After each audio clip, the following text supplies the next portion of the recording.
ओम साईराम। स्वागत आहे आपल्या पल्लवी एन माहिती कट्टा या यूट्यूब चॅनलवर। आज आपण जाणून घेणार आहोत चातुर्मास म्हणजे काय, त्याचं धार्मिक, आध्यात्मिक आणि वैज्ञानिक महत्त्व काय आहे आणि या काळात कोणकोणते नियम पाळावेत, कोणत्या गोष्टी टाळल्या पाहिजेत।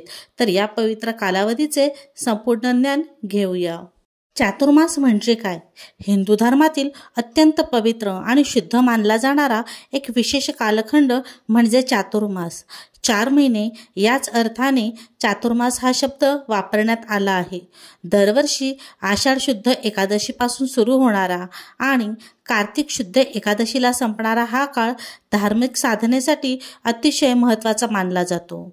2025 मध्ये चातुर्मासाची सुरुवात 6 जुलै रोजी सुरू होत असून त्याची समाप्ती 2 नोव्हेंबरला होईल। या काळात देवता, विशेषतः भगवान विष्णू क्षीरसागरात योगनिद्रेत जातात आणि त्यामुळे शुभ कार्यांवर काही प्रमाणात प्रतिबंध घालण्यात आलेला असतो। यामध्ये लग्न, गृहप्रवेश, नवीन व्यवसायाची सुरुवात यांसारखे मांगल्याचे कार्य टाळले जाते। चातुर्मासाचे महत्त्व। चातुर्मासातील 4 महिने म्हणजेच श्रावण, भाद्रपद, अश्विन आणि कार्तिक या प्रत्येक महिन्यात वेगवेगळ्या व्रतवैकल्यांनी आणि सणांनी भरलेले असतात। विशेष म्हणजे या काळात लोक स्वतःचं आत्मचिंतन, जप, उपवास, व्रतवैकल्ये आणि धार्मिक वाचन यांद्वारे आपले जीवन शुद्ध करण्याचा प्रयत्न करतात।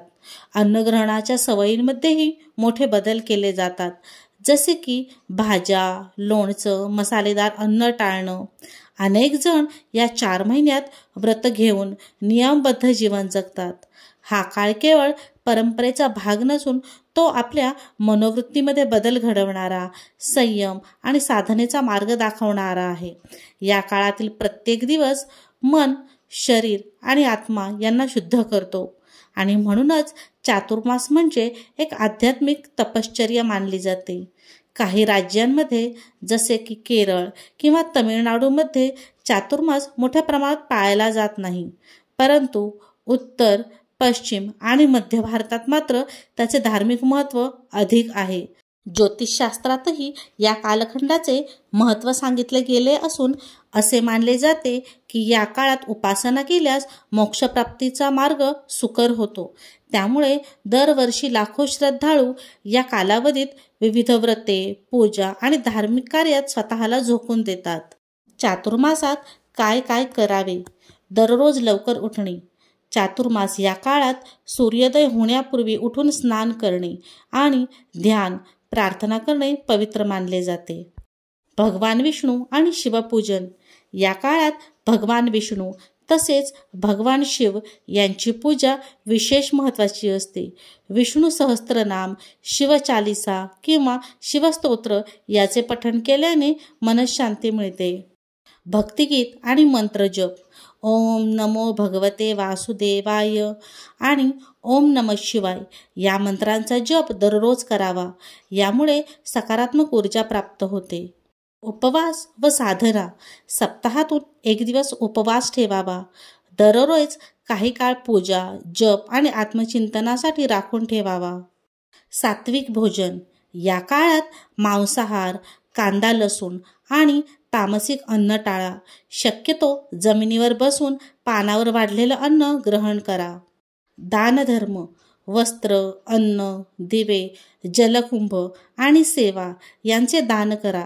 या काळात केलेलं दान अधिक पुण्यप्रद मानलं जातं। ब्रह्मचर्य आणि संयम। शारीरिक आणि मानसिक संयम पाळावा। ब्रह्मचर्याचा नियम या काळात महत्त्वाचा मानला जातो। झोपेची साधी व्यवस्था। 4 महिने शक्य असल्यास जमिनीवर किंवा साध्या गादीवर झोपावे। यामुळे नम्रता आणि साधेपणा टिकतो। मौन आणि वाणी संयम। आवश्यक नसताना बोलणे टाळा। मौन साधनेने मन शांत होते व ध्यान सुलभ होते। संध्याकाळी संध्या आरती करावी। दररोज संध्याकाळी दीप लावून घरात शांत व भक्तिभावयुक्त देवाची आरती करावी। वृक्षारोपण। पिंपळ, वड, तुलसी यांसारख्या पवित्र वृक्षांचे रोपण करा। पिंपळाचे झाड हे विष्णूचे प्रतीक मानले जाते। पूर्वजांची पूजा। चातुर्मासात तर्पण व श्रद्धा करून पूर्वजांचे स्मरण करणे अत्यंत पुण्यदायी तसेच फलदायी असते. सत्यनारायण कथाश्रवण दररोज किंवा आठवड्यातून एकदा सत्यनारायण व्रतकथा ऐकणे किंवा सांगणे उत्तम मानले जाते.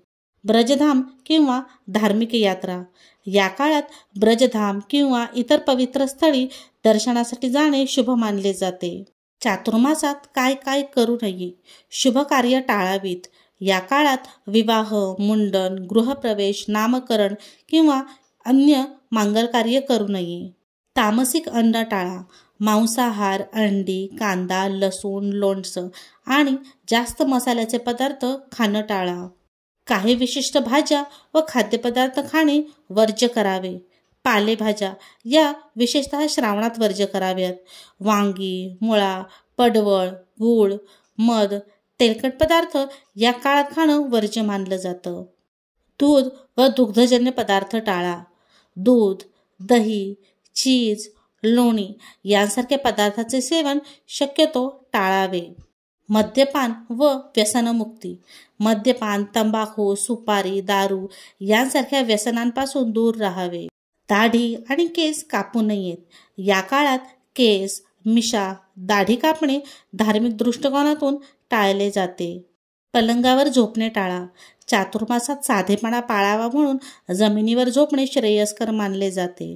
राग, अहंकार आणि खोटं बोलणं टाळा. या काळात मन, वाणी आणि वर्तन संयमी असावे. राग, घमेंडी, निंदा, नालस्ती व टवाळकी टाळाव्यात. काळा आणि निळा रंग घालणे टाळा. या काळात काळ्या आणि गड निळ्या रंगाचे कपडे घालणे अपशकुनी मानले जाते. ब्रजधाम किंवा तीर्थक्षेत्र सोडू नये. जो कोणी ब्रजमध्ये चातुर्मास करत असेल त्याने या 4 महिन्यांसाठी ते ठिकाण न सोडणे श्रेयस्कर असते. चातुर्मासात दिवसातून एकदाच शुद्ध सात्विक अन्न खाण्याचा नियम पाळावा. तांब्याच्या भांड्यातून खाणं टाळा. या काळात काही परंपरेनुसार तांब्याच्या भांड्यातून जेवण घेणं टाळावं असं मानलं जातं. कठोर आणि त्रासदायक वागणूक देणं टाळा. कोणाला कधीही त्रास न देणं, अपमान करणं किंवा कठोर बोलणं हे टाळावं.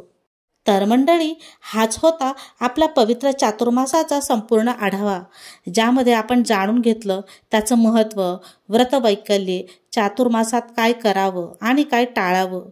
आपण या काळात धार्मिक साधनेचा, संयमाचा आणि आत्मशुद्धीचा मार्ग स्वीकारला तर निश्चितच आपलं जीवन सकारात्मक आणि शांतमय होईल.